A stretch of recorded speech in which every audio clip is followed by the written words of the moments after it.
A paz do Senhor, meus irmãos. Eu sou o pastor Hércules Carvalho Denobe e estamos mais uma oportunidade aqui nesta quarta-feira, não é? Para aqui estarmos realizando mais uma transmissão das lives Perguntas Escatológicas, que estão sendo estas perguntas respondidas pelo pastor Ciro Sanches Ibordi, nosso parceiro, nosso companheiro de trabalho já de alguns anos, não é?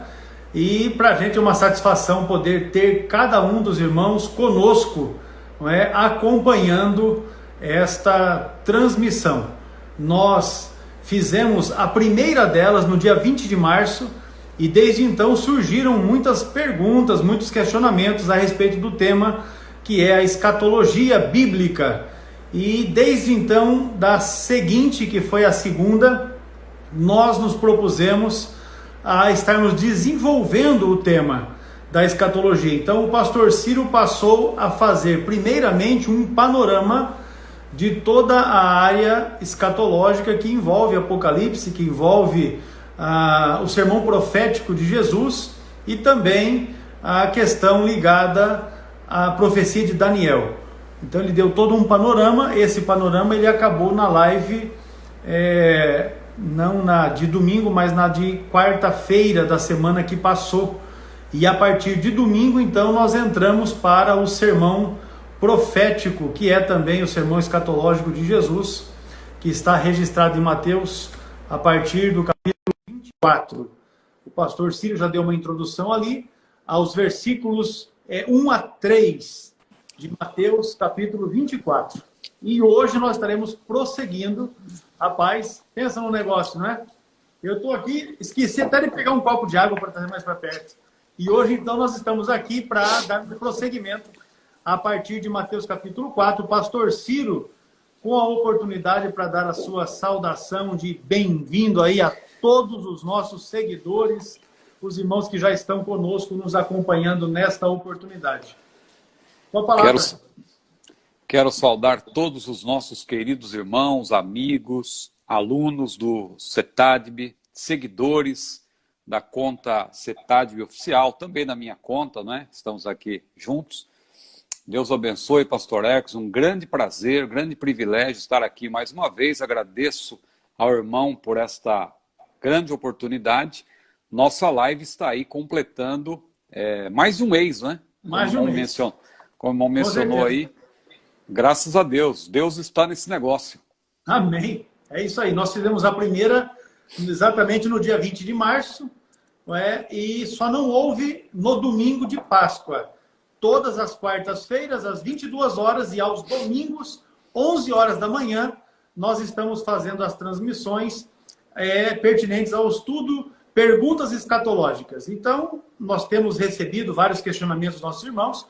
O pastor Ciro tem feito de forma que durante os estudos que ele vai apresentando, durante os temas que vão sendo abordados, ele já vai encaixando também as respostas às perguntas que os irmãos têm enviado aqui através das mensagens, não é? Enquanto a transmissão está ocorrendo. Porém, caso você tenha alguma pergunta, você pode fazer ela através das mensagens do Instagram, mas em qualquer uma das nossas redes sociais, CETADB Oficial, no Instagram, no Facebook e também no YouTube. Ou, se preferir, pode acessar o nosso site www.cetadb.com.br. E aí também há vários meios, né, canais, para que você possa deixar a sua mensagem, a sua pergunta, fazer aí o seu questionamento dentro desse tema que nós estamos abordando nestas lives, com o tema Perguntas Escatológicas.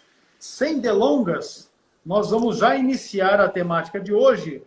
E para isso eu quero convidar os irmãos para uma leitura bíblica no evangelho que Mateus escreveu, capítulo de número 24. Nós vamos ler a partir do versículo 4 até o versículo de número 8. A minha Bíblia continua sendo aquela, pentecostal da CPAD. Aí, que benção. E se você tiver interesse em comprar uma Bíblia dessa também, aí, ó. A minha também é da CPAD. A pentecostal está aqui. O site da CPAD é www.cpad.com.br. Você pode adquirir materiais que certamente estarão também enriquecendo a sua vida espiritual.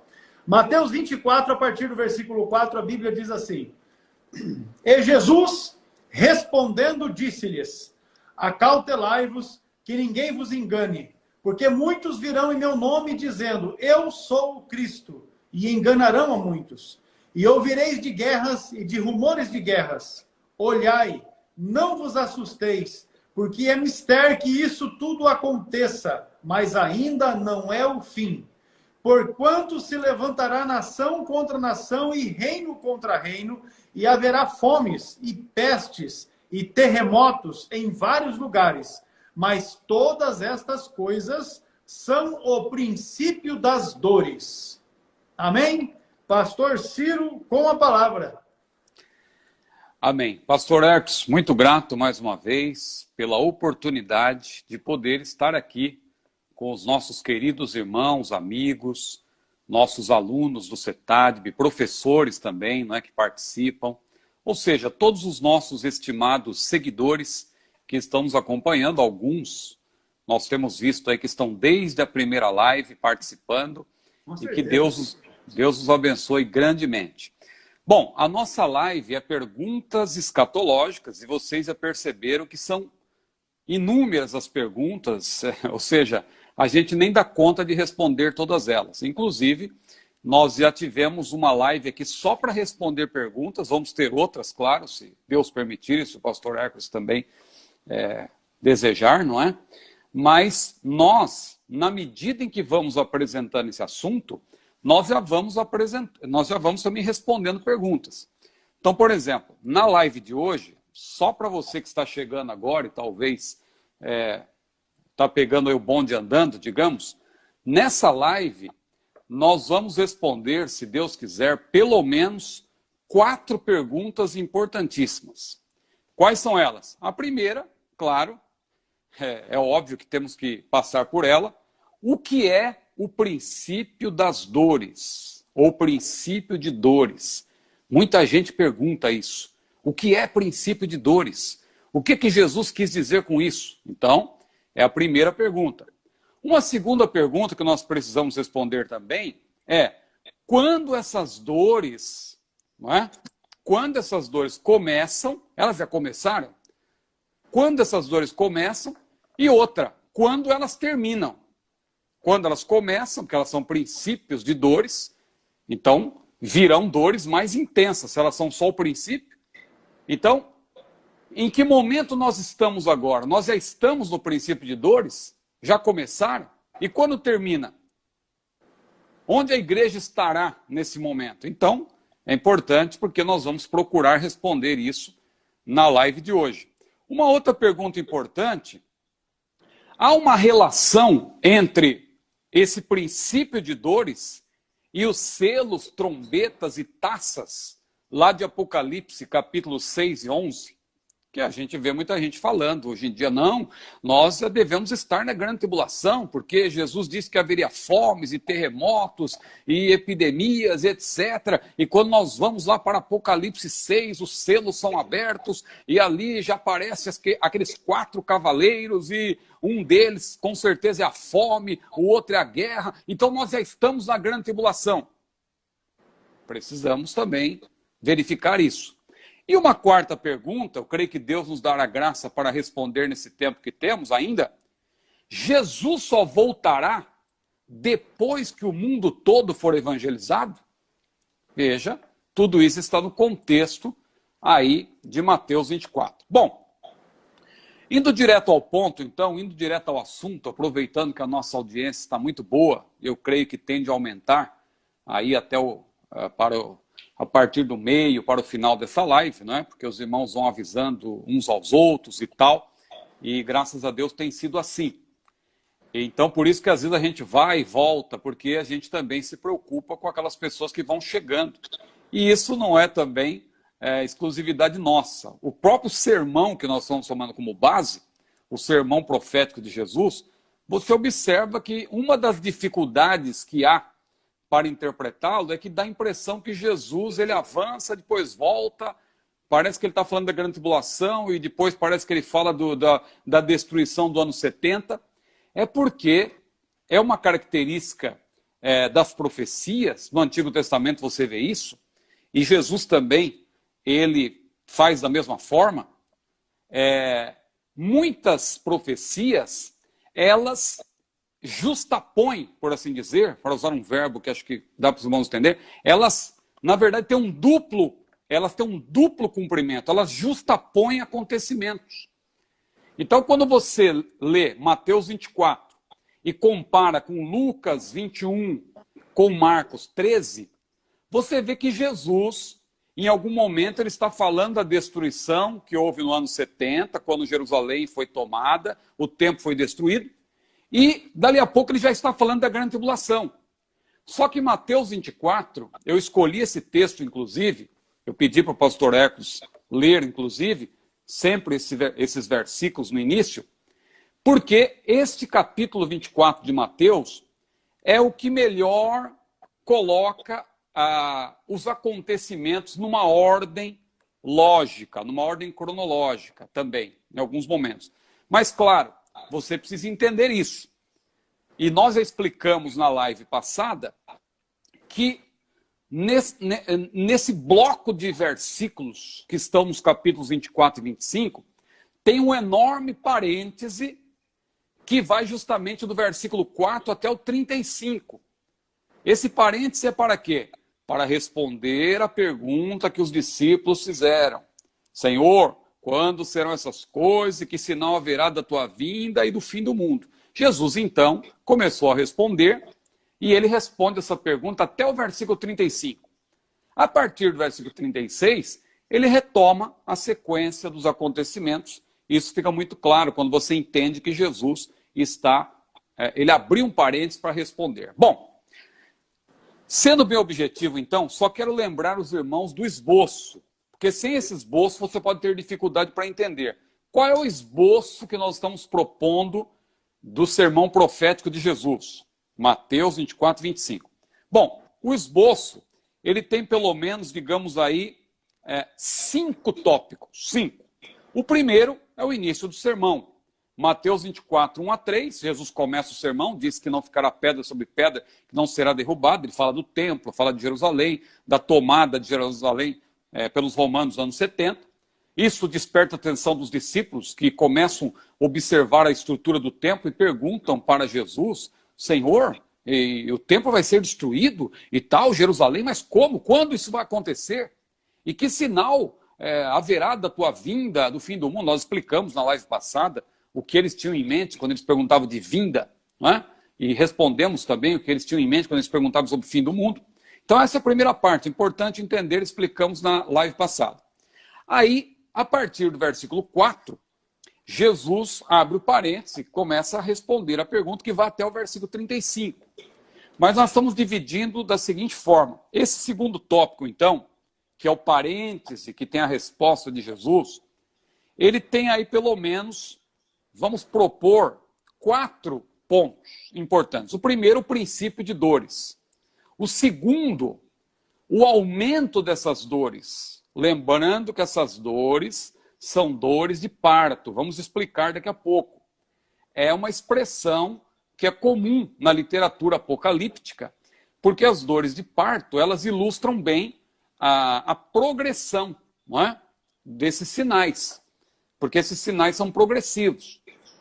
Eles, veja, fomes, sempre houve fomes na história da humanidade. Sempre houve terremotos.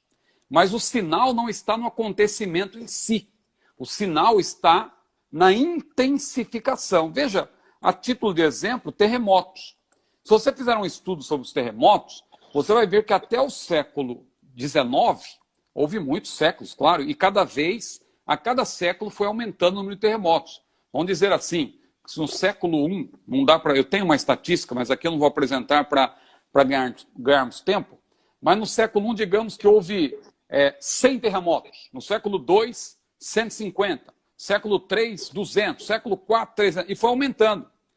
E é interessante, quando você chega no século XX, toda a quantidade de terremotos que houve nos 19 séculos passados, no século XX teve mais terremotos do que em todos os outros séculos somados. Que aí você já tem uma ideia de que essas dores estão se intensificando ainda mais. E agora que entramos no século XXI, já teve tsunami no Japão, já teve tsunami lá na Indonésia, em outros países, morreram milhares, quase 300 mil pessoas. Então veja como as dores estão se intensificando, né? Então, fique com esse esboço em mente. Primeiro, Mateus 24, 1 a 3 é o início. Mateus 4 a 35 é o parêntese que Jesus abre para responder. Ele fala de princípios de dores, fala de aumento de dores, que vamos falar também. Ele fala da abominação da desolação, que eu não sei se vai dar tempo de falar hoje, mas eu já citei em outra live, mas preciso explicar melhor. Ele fala da grande tribulação propriamente dita e da manifestação do Senhor. E os outros tópicos são, claro, o arrebatamento da igreja, que ele retoma depois que ele abre o parêntese, o tribunal de Cristo, que vem logo em sequência, e a manifestação do Senhor em poder e grande glória. Ele não retoma a grande tribulação, porque no parêntese ele já tinha pormenorizado, não é? Mas vamos lá. Mateus 24, 4 a 8, que o pastor Hércules leu, e eu gastei aqui mais uns minutos só para situar quem está chegando aí no contexto. Mas o pastor Hércules leu Mateus 24, 4 a 8. Esse texto fala de princípio das dores. O versículo 8, Jesus disse, olha aqui, todas essas coisas são o princípio das dores. Que coisas são essas? Jesus citou. Ele disse lá que esses princípios de dores são, primeiro, ele falou de muitos enganadores e muitos enganados. Observe a palavra muitos, aliás, em Mateus 24. Você já viu quantas vezes ela aparece? Pelo menos 6 vezes. E muitos aí é maioria. Às vezes a gente usa muitos com outro sentido, não é? Mas nesse texto bíblico, muitos é maioria, sempre maioria. E por se multiplicar a iniquidade, o amor de muitos esfriará. É a maioria, quase todos. Não é? Fala lá de outros exemplos, e surgirão muitos enganadores, e enganarão a muitos. Vão enganar muita gente. Então, o primeiro, veja que princípio de dores, na verdade, é um termo que contempla, que engloba vários sinais e indicadores da segunda vinda. Eu não estou falando necessariamente do arrebatamento. Claro que o arrebatamento está contido na segunda vinda, é o evento desencadeador. Mas quando falamos de sinais, nós não estamos falando necessariamente de sinais do arrebatamento. Até porque esses sinais são progressivos. Veja que a Bíblia fala de terremotos antecedendo o arrebatamento, só que na grande tribulação vai ter terremotos também. Lá no 6º selo, quando ele é aberto, Apocalipse 6, você vai ver que também, né, a partir do capítulo 6 ali, vem o 6º selo. Quando o 6º selo é aberto, vai haver um terremoto. Depois, se você continuar lendo Apocalipse, no capítulo 16, aí já está mais para o final da grande tribulação, novamente, um grande terremoto. Porque terremoto, estou tomando aqui como exemplo, é um dos sinais indicadores. Hoje, para nós, ele está dentro disso que é chamado de princípio de dores. Então, quais são os sinais? Só para definir aqui rapidamente, então, princípio de dores, o termo dores aí, o termo dores no grego é odin. Odin. O termo odin alude ao trabalho e às dores de parto. As dores de parto, não é? Paulo cita, inclusive, era comum isso nas profecias ligadas ao futuro. Paulo, lá em 1 Tessalonicenses, capítulo 5, versículo 3, ele fala das dores de parto. Podemos até ler esse versículo, pastor Ercos, por gentileza? 1 Tessalonicenses, capítulo 5, versículo 3. Veja como Paulo cita o termo dores de parto. 1 Tessalonicenses 5, versículo 3. Pois que, quando disserem há paz e segurança, então lhe sobrevirá repentina destruição, como as dores de parto àquela que está grávida, e de modo nenhum escaparão. Veja, como as dores de parto. Por quê? Porque as dores de parto, elas, na verdade, elas vão se intensificando. Elas vão se intensificando. Na medida em que vai se aproximando o momento do parto, essas dores vão se intensificando. Então veja, princípios de dores, esse termo tem que ser entendido aí dentro do contexto como uma referência aos sinais que começam ainda antes do arrebatamento, é importante dizer isso, e se intensificam até a metade, ou a primeira metade da grande tribulação. São princípios de dores. Irmão Ciro, então hoje nós já estamos no princípio de dores? Veja, pelos sinais que estão acontecendo, tudo indica que sim. A gente não pode ser dogmático, claro, mas nós cremos, pelo que está acontecendo hoje, que nós já estamos vivendo princípios de dores. Porque, veja, eu citei aqui o exemplo dos terremotos. O número de terremotos que aconteceu em 19 séculos, em um único século, o século XX, já aconteceu. Não é? E no século XXI, veja a quantidade de terremotos. Estamos vivendo aí, falando de pestes ou de epidemias, por exemplo, esse caso da Covid-19. Já tivemos o caso da SARS e da H1N1 e tantas outras. E a AIDS, que também foi terrível. E tantos outros problemas e doenças. E o vírus Ebola e tal. Veja quantas coisas que estão acontecendo. Tudo isso nos faz crer que nós já estamos no princípio dessas dores. Porque, repito, o princípio de dores começa antes do arrebatamento e se estende até o início da grande tribulação. E isso não quer dizer, preste bem atenção, eu não estou afirmando que a igreja passará pela grande tribulação. Não. Porque a Bíblia é clara ao mostrar que a igreja ela será arrebatada antes. Como que eu sei disso? Tem várias, eu já falei aqui em outras lives, mas eu posso repetir, só de maneira rápida. Apocalipse 4 e capítulos 4 e 5, na verdade, mostram isso. A igreja já estará no céu. Eu expliquei aqui sobre aqueles 24 anciãos, que ali representam a igreja, indubitavelmente. Eles são chamados de presbíteros, anciãos ali, o termo no grego é o mesmo para presbíteros, os anjos em nenhum momento são chamados de presbíteros na Bíblia. Eles têm vestes brancas, têm coroas na cabeça, estão assentados em tronos, não é? E também fazem alusão, cantando, louvando ao Cordeiro de Deus e fazendo menção da obra redentora. Então eles representam a igreja, 24 ali é 12 mais 12.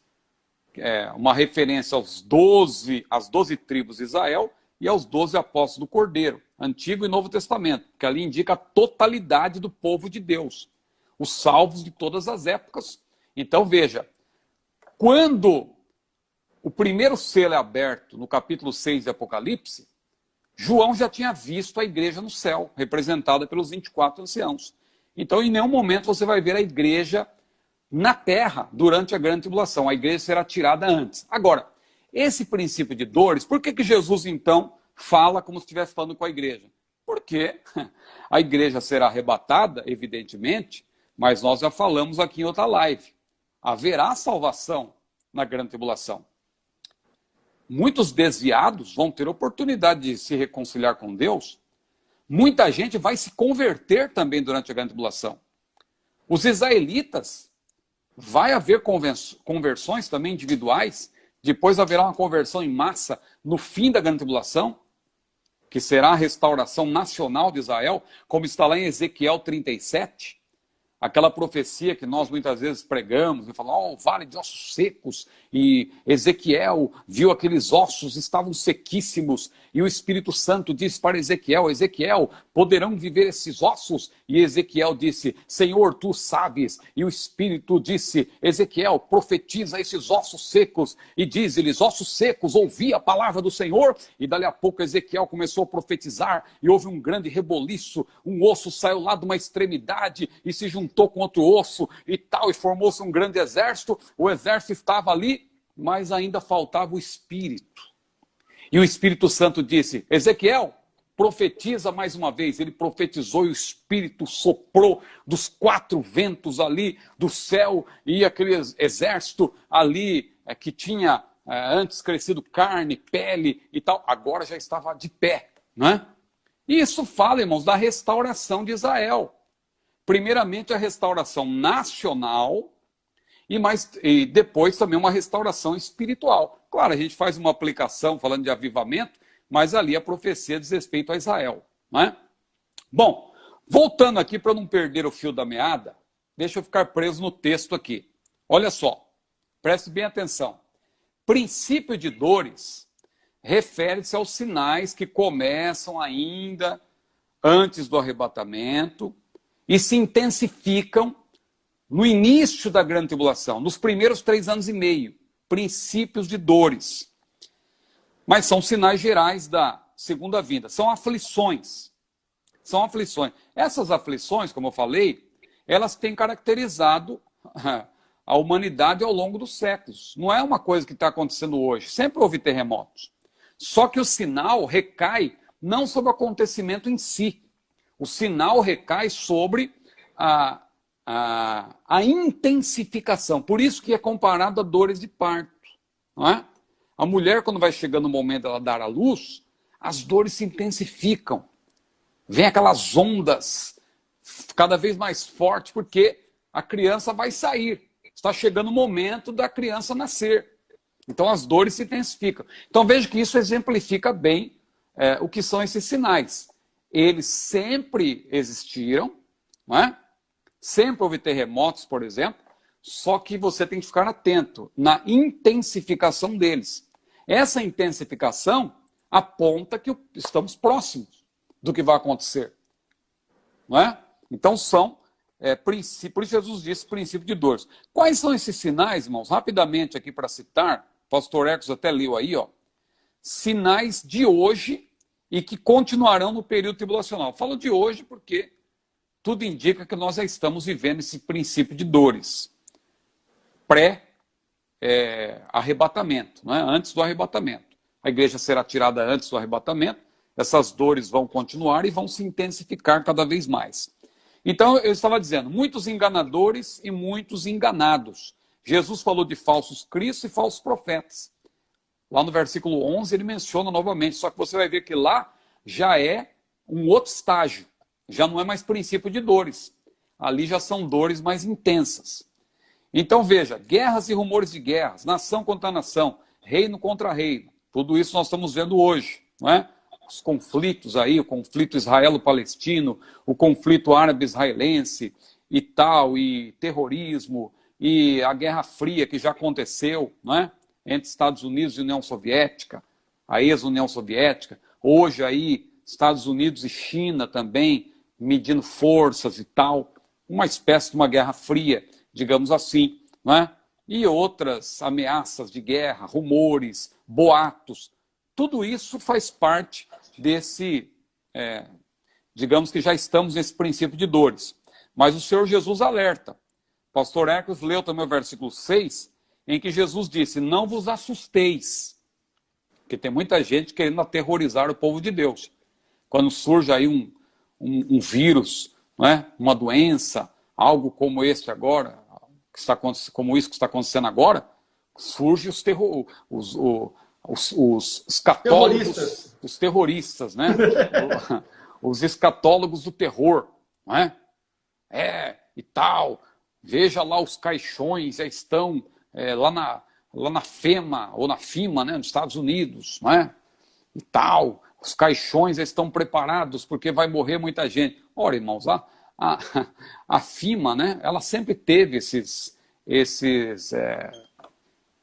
caixotes, digamos assim, que alguém chama de caixão, porque eles estão preparados para grandes catástrofes. Os Estados Unidos é um lugar onde acontecem muitos terremotos, muitas inundações e tal, furacões, etc. Pode acontecer terremoto também, não é? Então eles já estão preparados, eles não vão esperar acontecer o negócio para ter, né, ali os equipamentos e tal, e ônibus e tudo, para emergência. Então eles já têm tudo pronto. E isso pode ser fotografado até à distância. Alguém aproveitou a foto de um satélite para dizer, tá vendo? Tal, são os senhores do mundo e os Illuminates e etc. Cuidado com isso. Isso aí é a escatologia do terror, que eu até abordo. Aproveitar aqui, o pastor Ecos sempre faz questão de mencionar também, nesse livro aqui de 2012, eu fiz menção dessa escatologia do terror. Cuidado. Escatologia não é para isso. Escatologia é para gerar esperança. Nós estamos esperando a bem-aventurada esperança, diz a Bíblia. Então, pois não, pastor Edson? O título do livro é Erros Escatológicos que os pregadores devem evitar, da CPAD. Procure lá no site da CPAD e adquira. Eu ganhei. Aleluia. É porque está invertido aqui, é verdade, né? Erros escatológicos que os pregadores Erros devem evitar. escatológicos que os pregadores devem evitar, da editora CPAD. Você que não tem, pode adquirir. Certamente será bênção para a sua vida.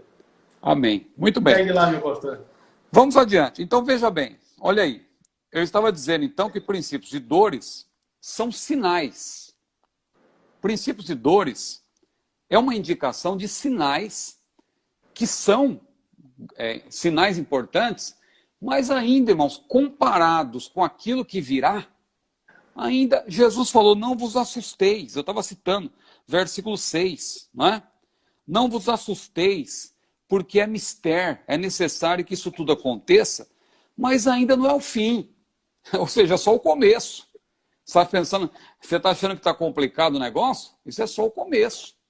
Os juízos que estão para vir e que virão depois que a igreja for arrebatada são muito mais intensos, né? Então aí estão muitos enganadores, muitos enganados, guerras e rumores de guerras, fomes, pestes ou epidemias, como Lucas até esclarece, né, no texto paralelo de Lucas 21, terremotos e grandes desastres naturais, né, tsunamis, grandes sinais do céu, que aqui em Mateus 24 não aparece, mas lá em Lucas 21 e 11 aparece. Grandes sinais do céu. Você ouviu falar das luas de sangue, aquele eclipse, né? Que eu já vi até alguns pregadores e até um escritor bastante conhecido, aquele John Hagee, né? Que tem até um livro pela CPAD. Ele se especializou nisso aí e tal, mas ele acabou fazendo umas previsões. Os seus livros lá acabaram até ficando entre os mais vendidos. Um deles, especialmente, ficou entre os mais vendidos na lista do New York Times, né? Que ele atrelou ali as luas de sangue e tal, com as festas judaicas e tal, e ele fez previsões de que ia acontecer isso, aquilo, e acabou não acontecendo. E então ele acabou entrando por um caminho aí complicado, mas é um pesquisador e ele também fala desses sinais do céu. São sinais, sem dúvida. Mas, claro, não é ainda, não vá você pensar que essas eclipses aí são aquilo que aparece em Apocalipse. Ali realmente a Bíblia menciona grandes catástrofes que vão acontecer, cataclismos, ou seja, ali serão sinais realmente mais intensos e que vai repercutir em grande destruição na Terra. Não é? Hoje não é o caso, mas já existem sinais desse tipo. Mas vamos avançando um pouco mais, pastor Ecos. Eu vou pedir para o irmão ler aí também, para nós. Então, só para deixar bem claro, eu só quis responder agora, então, que princípio de dores é esse período que envolve sinais, que começa antes do arrebatamento e vai até o início da grande tribulação. Mas não quer dizer com isso que a igreja vá passar pela grande tribulação. A igreja será tirada antes. Mas ainda no início da grande tribulação haverá um período aí relativamente, não vou dizer tranquilo, mas menos difícil, porque o anticristo ele vai inclusive conseguir fazer um acordo. Quando você lê sobre aquele cavalo branco, que aparece mal acompanhado lá em Apocalipse 6, o pastor Antônio Gilberto gostava até de dizer isso, que aquele cavaleiro do cavalo branco não pode ser Jesus, porque Jesus nunca anda mal acompanhado, né? Aquele cavaleiro ali, ele está acompanhado do cavalo preto, cavalo vermelho, cavalo amarelo, que indicam guerra, que indicam fome, indicam morte, né? Então, aquele cavalo branco, aquele cavaleiro do cavalo branco não pode ser Jesus. Aquele cavaleiro só pode ser o anticristo. Que ele vem, na verdade, o branco simboliza paz, ele vem triunfante para vencer, tem um arco e tal, com aquela pompa toda, e vai enganar muita gente. A Bíblia diz, se possível, ele enganaria até os escolhidos serem enganados pelo anticristo e seus agentes, que vão agir na terra. Mas os escolhidos, claro, são aqueles que vão ser salvos por ocasião da grande tribulação, os povos judeus que vão se converter, e também os desviados que vão se arrepender, se bem que haverá também uma deserção em massa, vou explicar isso daqui a pouco, porque a tendência maior é que muita gente que se converta até se desvie também na própria grande tribulação. Por quê? Porque a pressão será muito grande. O anticristo, ele virá assim, ele vai dominar o mundo, ele vai enganar muita gente. Então, haverá uma tendência também de pessoas que, num primeiro momento, se empolgaram e disseram, não, eu vou servir a Jesus. Quando vir a pressão, lembra da parábola do semeador? Jesus explica na parábola do semeador, né, ali 4 tipos de terreno. A semente é a mesma, mas uma parte caiu à beira do caminho, outra parte caiu entre os pedregais, outra parte caiu entre os espinhos e somente uma parte que caiu em boa terra. A semente era a mesma, mas tem muita gente que na hora da empolgação crê e recebe e tal, mas quando vem a provação, quando vem a luta, a pessoa acaba abandonando a fé. E a Bíblia deixa claro que muitos desses que vão abandonar a fé, porque vai haver uma grande apostasia também, eles vão se voltar contra os seus próprios irmãos. Jesus falou, lá em Marcos 13, está claro inclusive, que ali pai contra filho, irmão contra irmão, isso aí é uma alusão justamente a essa deserção que vai haver. Muita gente vai se desviar, odiar-se-ão uns aos outros, trair-se-ão uns aos outros, e haverá escândalos e tal. Isso relacionado com o povo, entre aspas, de Deus, pessoas que vão se converter, mas vão acabar abandonando a fé e se voltando contra os seus próprios irmãos, porque os verdadeiros servos de Deus vão ser mortos. Aqueles que verdadeiramente mantiverem a sua fé e forem fiéis até o fim, eles vão ser mortos pelo anticristo e seus agentes, porque ele fará guerra aos santos, a Bíblia diz. Mas vamos avançar. Pastor Hertz, por gentileza, vou pedir para o senhor ler aí Mateus 24, agora 9 a 14. Está aqui. Mateus 24, 9 diz assim: então vos hão de entregar para serdes atormentados, e matar-vos-ão, e sereis odiados de todas as gentes por causa do meu nome.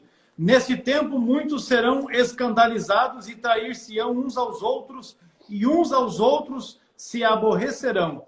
E surgirão muitos falsos profetas e enganarão a muitos. E por se multiplicar a iniquidade, o amor de muitos se esfriará. Mas aquele que perseverar até ao fim será salvo. E este evangelho do reino será pregado em todo o mundo em testemunho a todas as gentes. E então virá o fim. Você observa aqui agora que Jesus não está mais falando de princípios de dores. Ele já está falando agora de intensificação das dores. Veja que até o versículo 8 ele fala, isto é o princípio das dores. Aí agora, a partir do versículo 9, ele começa a mostrar que as dores de parto, porque ele está falando de dores de parto, o termo no grego é odin, que se refere a dores de parto, é o mesmo termo que Paulo utiliza lá em 1 Tessalonicenses 5, versículo 3, é o mesmo termo que aparece nas profecias de Isaías e Jeremias. Jesus com certeza estava fazendo referência a essas profecias. Então as dores de parto elas vão se intensificando. Agora, a partir do versículo 9, já não é mais princípio de dores. Agora já são dores mais intensas. E Jesus começa a falar de perseguição. Aqui já é a grande tribulação, você pode ter certeza. Então, mas, irmão Ciro, e o que Jesus quis dizer com isso? Que haverá perseguição? Então, ele diz por causa do meu nome, porque são pessoas que vão crer em Jesus por ocasião da grande tribulação. Já é o princípio, ele já está praticamente ali no começo da grande tribulação. Já é uma intensificação das dores. Então, perseguição aos cristãos haverá. Escândalos e deserção em massa, como eu falei, porque Jesus diz aí, trair-se-ão uns aos outros e uns aos outros se aborrecerão. Aumento da iniquidade e consequente esfriamento do amor. Isso não está acontecendo hoje? Sim, já está acontecendo. Mas lembre-se, os sinais indicadores da segunda vinda, eles vão se intensificando. Se hoje já tem havido aumento da iniquidade e esfriamento do amor, isso vai continuar acontecendo.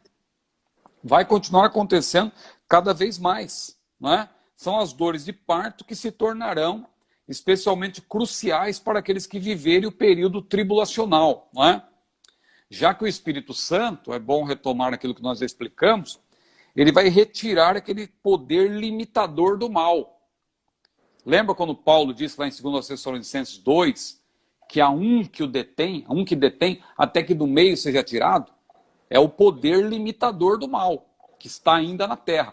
Quando a igreja for retirada, esse poder limitador do mal, ele vai também ser retirado, não é? Não é que o Espírito Santo vai ser retirado, porque ele é onipresente, ele está em todo lugar ao mesmo tempo. Mas o inimigo, a tríade satânica, o dragão, o anticristo e o falso profeta, como diz lá em Apocalipse 16, versículo 13, eles vão ter uma liberdade maior de ação. Então, como eu falei, hoje já há terremotos, mas na abertura do sexto selo haverá outro maior, depois Apocalipse 16 outro. Hoje já há anticristos. Lembra que João falou? Como vem o anticristo, muito se tem feito anticristos. Não é? Então hoje já tem anticristo, já tem pessoas que se levantam contra Cristo, se levantam contra a igreja de Cristo. Mas, por ocasião da grande tribulação, virá o anticristo e vão surgir outros anticristos também que vão, claro, estar a serviço do anticristo. O anticristo é um preposto do diabo e ele terá também os seus prepostos, terá outros do seu exército, pessoas que vão se levantar também contra aqueles que crerem em Cristo por ocasião da grande tribulação. Então haverá uma grande deserção, Jesus falou aí, trair-se-ão uns aos outros e tal. E aí então, só para esclarecer, porque eu falei, isso é bom deixar bem claro. Irmão Ciro, nós já estamos na grande tribulação, porque o irmão falou de princípios e dores e disse que isso aí vai adentrar o período tribulacional. Então, quando Jesus abrir os selos, diz lá que vai ter fome, vai ter guerra. Então, nós já estamos nesse período? Não. Não confunda.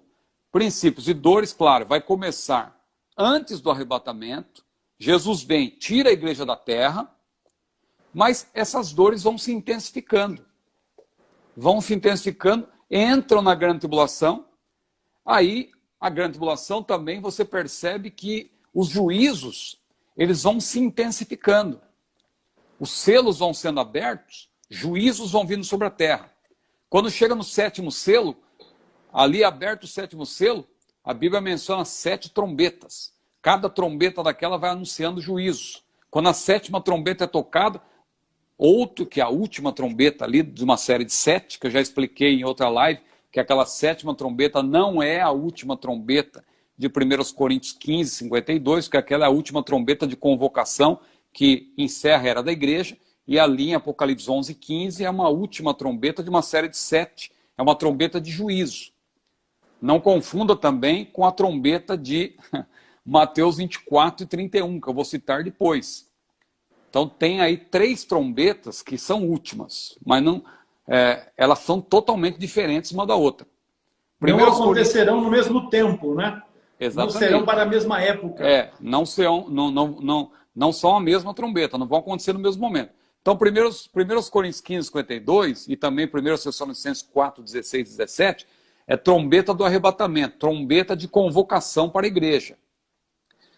Trombeta de Apocalipse 11, 15 é a trombeta de juízo. Juízo que será derramado especialmente sobre os adoradores da besta, porque àquela altura, os salvos do período tribulacional já não estarão mais na terra. Salvo os judeus, que são remanescentes, que Deus vai preservar até o final, esse remanescente judeu vai ser preservado ali e tal, para o final da grande tribulação, mas aqueles que se declararem cristãos e que mantiverem a sua fé vão ser mortos. Então, naquela sétima trombeta, que é a última, é uma trombeta de juízo na grande tribulação, já no meio, caminhando para o final, não é?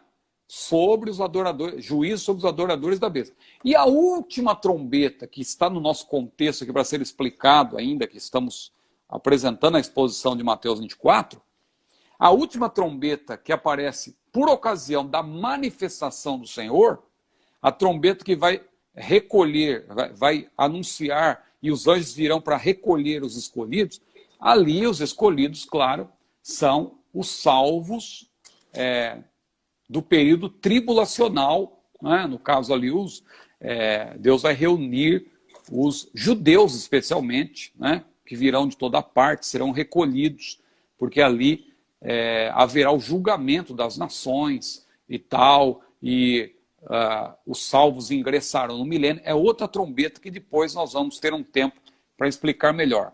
Mas vamos adiante aqui, então, só explicando. Não estamos na grande tribulação. Não vamos pensar como os crentes lá de Tessalônica, que por receberem lá pregações e mensagens proféticas de falsos profetas, claro, escritos também, de pessoas que se passavam por Paulo, estavam preocupados, pensavam que já estavam no dia do Senhor, que o dia do Senhor já havia chegado, que eles estavam ali vivendo o juízo de Deus. E Paulo, não, meus irmãos, fiquem tranquilos.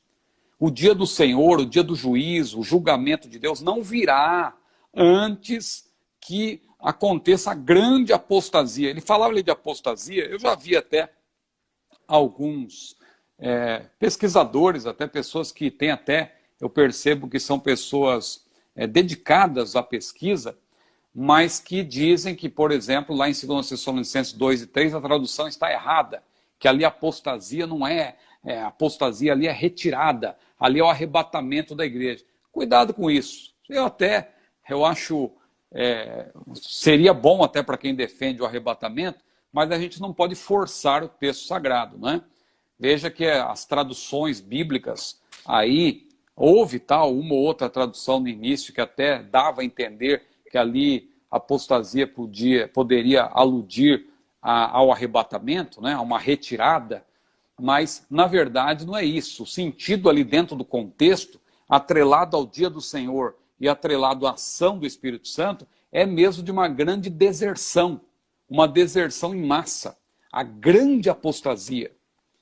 Então, isso vai acontecer no período tribulacional, especialmente. Hoje já está havendo apostasia, claro.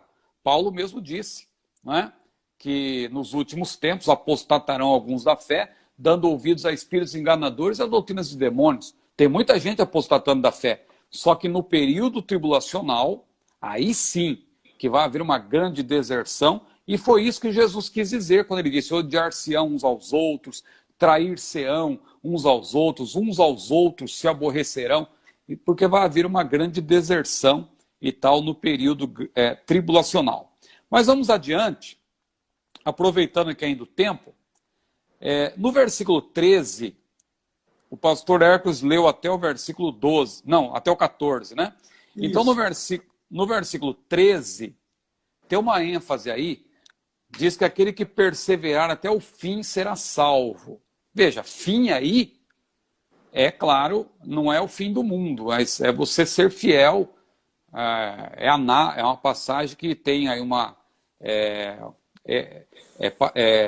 o texto correlato, por exemplo, é aquele de Apocalipse 2 e 11, quando Jesus diz: ser fiel até a morte e dar-te-ei a coroa da vida. Não é ser fiel, na verdade, até morrer. Não, é estar pronto para morrer, se for preciso. Você está pronto até para dar a sua vida, né? Você está pronto, você de maneira nenhuma negará a sua fé. Você vai continuar fiel até o fim. Então, aqui diz que aquele que perseverar até o fim, isso vale para nós hoje também. Claro, nós não estamos no período tribulacional, mas temos que perseverar até o fim, temos que ser perseverantes, temos que ser fiéis até a morte. Né? Nesse sentido, ser fiel até a morte, dar-te a coroa da vida, aquele que perseverar até o fim será salvo. Isso fala da perseverança, de o crente manter-se fiel. Irmão Ciro, quer dizer então que o crente pode perder a salvação? Claro, Deus não quer tirar a salvação de ninguém. Deus não tem prazer em tirar a salvação de ninguém. Nós somos salvos pela graça de Deus. Agora, nós que não descuidemos.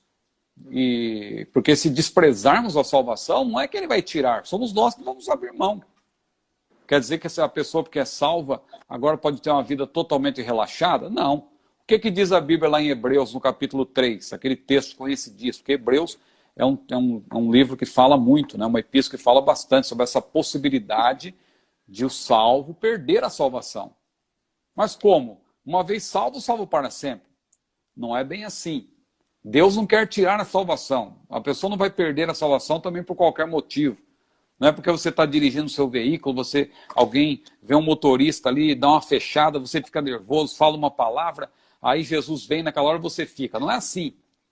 Não é essa brincadeira também que Deus escreve o nome, apaga o nome, escreve... Não, nada disso. Isso aí é quem gosta de zombar da maneira como nós cremos. A salvação é pela graça, existe segurança na nossa salvação. Agora, a pessoa que despreza a sua salvação é diferente. Lembra de Esaú? Quando ele desprezou a primogenitura, ele tinha o direito de ser abençoado, né, como primogênito, ele tinha a bênção da primogenitura, mas ele abriu mão. Ele disse, para que me serve isso aí? Eu estou com fome. Ele trocou, ele abriu mão, ele desprezou. Não é que Deus tirou dele, ele desprezou. Ele não quis. E o apóstolo, ele faz isso. Ah, não, o apóstolo, alguém dirá, o apóstolo nunca foi salvo. Não, não é isso que a Bíblia diz, não. Quando você lê 2 Pedro capítulo 2, você vê que ali o verbo que é usado é o verbo resgatar. O verbo resgatar é muito forte. A pessoa que foi resgatada, ela foi verdadeiramente salva, ela foi liberta do poder do pecado, ela foi transformada, ela foi lavada pelo sangue de Jesus. Tanto que se você ler com atenção 2 Pedro capítulo 2, você vê que Pedro usa o exemplo certo. Ele diz que a porca lavada volta ao espojadouro de lama. E o texto que eu ia citar de Hebreus é aquele que diz assim, vede, irmãos. Veja que o autor de Hebreus está falando com os ímpios. Ele está falando com os salvos. Vede, irmãos, que nunca haja em qualquer de vós um coração mau, um coração infiel, para se apartar do Deus vivo. Antes, exortai-vos uns aos outros durante o tempo que se chama hoje, para que nenhum de vós se endureça pelo engano do pecado. Então tome cuidado com isso, né? A pessoa pode perder, sim, esta dádiva maravilhosa se ela desprezar. Por isso que a Bíblia diz, aquele que perseverar até o fim, seja hoje, antes do arrebatamento, seja depois do arrebatamento, aqueles que vierem a crer em Jesus e ser salvos, porque nós já explicamos que haverá sim salvação na grande tribulação. Claro que será muito difícil, não será como hoje. A salvação é pela graça, do mesmo jeito. A salvação é o Espírito Santo que convence, é pelo sangue de Jesus, não é pelo... Alguém dirá, não, a salvação é pela própria vida. Claro, a pessoa vai ser morta, mas não é a vida dela que está garantindo a salvação é pela graça. Só que o anticristo fará guerra aos santos. Então não haverá possibilidade de alguém sobreviver ante tamanha perseguição, e os cristãos serão realmente mortos, mas aqueles que forem fiéis até o fim, por ocasião da grande tribulação, serão salvos. E hoje também, quem for fiel até o fim será salvo. Isso vale para hoje e vale também para o período tribulacional. Outro ponto importante aí, irmãos, caminhando já para o final, diz que o evangelho do reino será pregado em todo o mundo. Então virá o fim. Que evangelho do reino é esse? Há muitos que creem que Jesus só vai voltar quando o mundo todo for evangelizado. Então quer dizer que Jesus está condicionado a esse trabalho evangelístico? Não, não é isso que a Bíblia está dizendo. Até porque, na marcha que a igreja está hoje, vai levar muito tempo ainda para o mundo todo. Claro que hoje em dia tem internet, tem vários recursos, mas evangelizar realmente, cumprir a grande comissão, evangelizar, fazer discípulos, isso aí não é tão simples quanto parece. Então, para o mundo todo ser evangelizado, isso hoje seria muito difícil, não é? Então, claro que o texto aqui não está condicionando a vinda de Jesus à evangelização total do mundo. Isso aqui dentro do contexto diz o quê? Veja, o evangelho do reino será pregado em todo o mundo como testemunho, e então virá o fim. Lembra da pergunta dos discípulos, lá no versículo 3? Mateus 24, versículo 3? Senhor, quando serão essas coisas? E que sinal haverá da tua vinda e do fim do mundo? Então veja que o fim do mundo, se Jesus vier agora, não vai acontecer o fim ainda. O fim, aliás, temos que entender bem esse termo. Eu acredito que o fim aqui está relacionado mais com o fim no sentido de que Jesus virá na sua manifestação.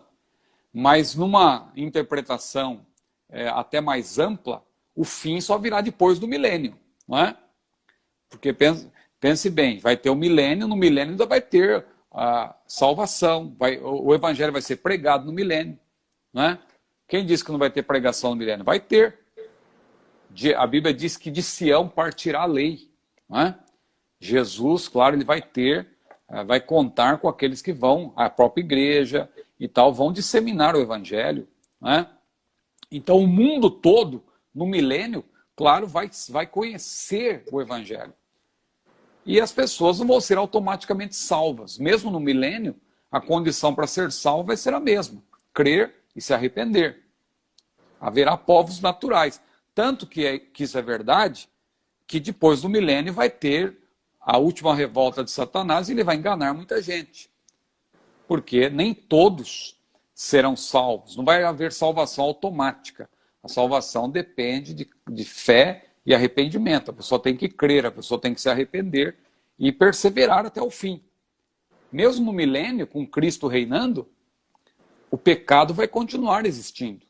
Não no caso da igreja, a igreja vai estar glorificada. Veja que no milênio vai ter interação entre o povo de Deus transformado, glorificado, e os povos naturais. Vai haver nascimentos, imagine, em 1000 anos, vai haver nascimentos, pessoas vão nascer durante o milênio, não é? Então essas pessoas vão ter oportunidade de se converter. E claro que quem estiver vivendo sob o reinado de Cristo, pela lógica, vai ser um reinado de justiça e tal. Claro que essas pessoas, a tendência é que elas creiam em Jesus. Mas o pecado continua no coração delas, a natureza caída, a natureza adâmica. Essas pessoas, veja que hoje muita gente despreza o evangelho. Às vezes pessoas se desviam. Houve um caso de um pastor aí recentemente que depois de estar na igreja por muitos anos, pastor, ele abandonou a fé e se tornou muçulmano. Muita gente não entendeu. Um pastor conhecido no Nordeste. Muita gente não entendeu isso. Como pode um homem que pregou a salvação por tanto tempo abandonou a fé cristã? Não é? Então veja, o ser humano ele é livre para tomar decisão, seja ela certa ou errada. Deus não vai impor a salvação. A salvação nunca é imposta. A salvação sempre é proposta. E no milênio vai ser da mesma forma. Então, meus irmãos, são já aí 22h57. Não sei se... Acho que é melhor deixar esse ponto para a próxima live também, né, pastor X? O evangelho será pregado em todo o mundo. Eu creio que eu já expliquei, mas eu posso retomar na próxima live, né? O evangelho do reino aqui é o evangelho que vai ser pregado, claro, por ocasião da grande tribulação, mais precisamente nos 3 anos e meio iniciais, na primeira metade, pelas 2 testemunhas, pelos 144 mil, e depois também tem um anjo que vai tocar a trombeta, anunciando uma convocação final, anunciando, claro, que Jesus virá, a manifestação do Senhor acontecerá, o milênio está chegando, o reino de Deus está chegando. Então, é nesse período que o evangelho atingirá todo mundo, e então virá o fim. Então virá o fim, não é? Não é hoje. Hoje nós estamos esperando o arrebatamento. Não estamos esperando o fim. Tanto que o arrebatamento é iminente. O arrebatamento não está ligado, não está condicionado à pregação do evangelho. Não é? Jesus falou, vigiai, pois, não sabeis o dia nem a hora. Pode acontecer a qualquer momento. Porque senão você poderia dizer, ainda falta não sei quantos bilhões para ser evangelizado, Jesus não vai voltar agora. Não. O arrebatamento é iminente. Tá certo? Pastor Ercos. Tá ótimo. É que o assunto é palpitante, né? O assunto é palpitante. Mas nós voltamos domingo, próximo domingo agora, às 11 da manhã. Sempre domingo, 11 da manhã, quartas, às 22 horas. Os nossos irmãos podem estar nos acompanhando ao vivo. Porém, é importante mencionarmos aqui que todas essas lives elas estão sendo baixadas e elas ficam também à disposição no nosso canal Cetadeb Oficial no YouTube. Então, se você começou a partir de hoje e quer saber o que já foi tratado neste tema, perguntas escatológicas, você pode acessar o nosso endereço no YouTube, Cetadeb Oficial, e lá estão todas as demais. Nós já vamos encerrar essa e já reabrimos. Pronto, retornamos aqui. Eu vinha dizendo que as lives anteriores, todas elas, né, desde a primeira, elas estão disponibilizadas no nosso canal no YouTube, que é o canal Cetadeb Oficial. Então você pode acessar o nosso canal no YouTube, Cetadeb Oficial, e tomar conhecimento de todos os temas que já foram abordados, desde a primeira, que foi feita no dia 20 de março, não é?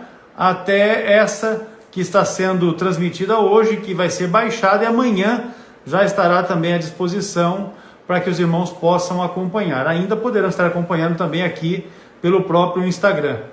Pois é essa questão que queremos deixar também para os irmãos, informando outras questões relacionadas aos nossos cursos teológicos, além das lives que acontecem às quartas, 22 horas, e aos domingos, 11 horas da manhã. Pronto, o pastor Fernando Silva está colocando ali o nosso canal no YouTube, Cetadeb Oficial. Além dessa questão, nós queremos deixar então, o nosso canal é Cetadeb Oficial, tanto no Instagram, quanto no Facebook, quanto no YouTube. E se você quer se manter atualizado a respeito dos acontecimentos que envolvem o Centro Educacional Teológico das Assembleias de Deus no Brasil, inclusive as novidades de curso e programações que estão sendo liberadas para os alunos, os irmãos podem acessar esses canais.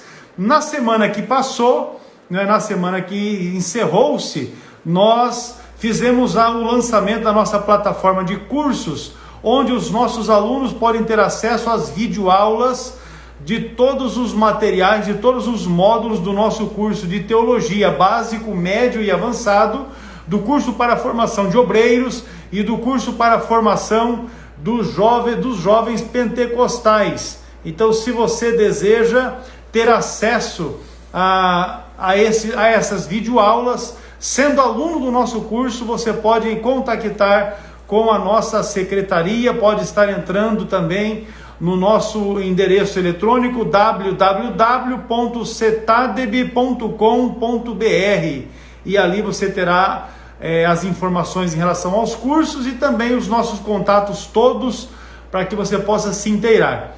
O negócio é que você pode se inscrever agora mesmo acessando o nosso site. Você tem ali um link especial logo no menu principal para estar fazendo a sua matrícula no nosso curso teológico de nível básico, de nível médio e também de nível avançado. Matricule-se já e tenha acesso ao melhor curso de teologia livre hoje no Brasil. E você está precisando também desta bênção para a sua vida, para o seu ministério, para estar mais qualificado, para estar ainda mais habilitado e preparado para fazer a obra de Deus, servir ao Senhor. Está aí esta oportunidade para ti. Nós fizemos o lançamento do curso de formação para capelães com uma promoção especial, né? Há uma promoção especial para o curso de capelania por apenas R$120. Apenas R$120 todo o curso de capelania. Você pode acessar também a nossa plataforma de cursos e se inscrever até o dia 30 de abril no curso de capelania. O valor será R$120. Com isso você estará ampliando o seu currículo, o seu campo de atuação, a sua área de atuação, e dando melhores condições para que você possa exercer o seu ministério. Pois bem, nós vamos encerrar essa live hoje com uma palavra de oração e contamos com os irmãos na nossa próxima transmissão, junto com o pastor Ciro, que acontecerá domingo próximo, 11 horas da manhã, se o Senhor permitir. Amém? Oremos. Amado Deus, nós te bendizemos e te louvamos nesta oportunidade, pela tua graça, pela tua bênção, pela provisão, pela sustentação que o Senhor nos tem dado.